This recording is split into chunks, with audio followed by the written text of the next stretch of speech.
علامہ اشرف علی تھانوی، جن کو دیوبندی حلقہ حکیم الامت کے نام سے یاد کرتا ہے، ویسے میرا خیال ہے ویسے بھی حکیم تھے، ہاں کشتے وشتے بنانے کے طریقے بھی انہوں نے لکھے ہیں، حکیم تھے وہ۔ پس آپ کا زندہ رہنا بھی قبر شریف میں ثابت ہوا، تھانوی صاحب لکھتے ہیں۔ ویسے مذاق نہیں ہے، مولوی بڑا تکڑا تھا وہ، ویسے مجھے تو حقیقت ترس آتا ہے، ترس۔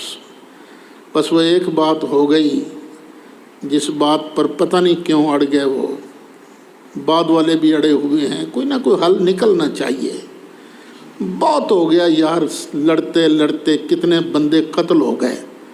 حق بات کی طرف جو ہے اس پر آ جاؤ، آنے میں بگڑتا کیا ہے، کچھ انشاءاللہ سنورے گا ہی نا۔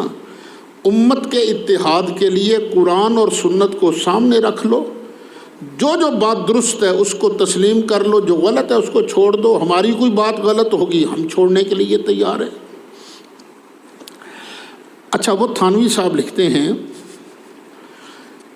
پس آپ کا زندہ رہنا بھی قبر شریف میں ثابت ہوا، اور یہ رزق اس عالم کے مناسب ہے۔ یہ جو ہے نا، انبیاء کو رزق بھی دیا، فَنَبِيُّ اللَّهِ حَيٌّ يُرْزَقُ، یہ رزق وہاں پلاؤ نہیں وہاں پہنچتا، یہ پلاؤ نہیں،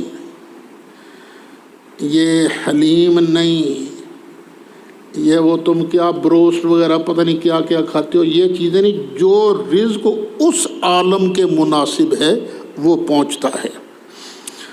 اور گو شہداء کے لیے بھی حیات اور مرزوقیت وارد ہے، مگر انبیاء علیہم السلام ان سے اکمل و اقویٰ ہے۔ نبیوں کی زندگی شہیدوں سے زیادہ کامل، شہیدوں سے زیادہ قوی ہے، اور جو رزق اللہ ان کو دیتا ہے وہ شہیدوں کے رزق سے کامل بھی ہے اور اقویٰ بھی ہے۔ یہ لکھا ہے انہوں نے نشر الطیب کے اندر، تاج کمپنی کی جو چھپی ہوئی ہے نا نشر الطیب، اس کا صفحہ ہے 248۔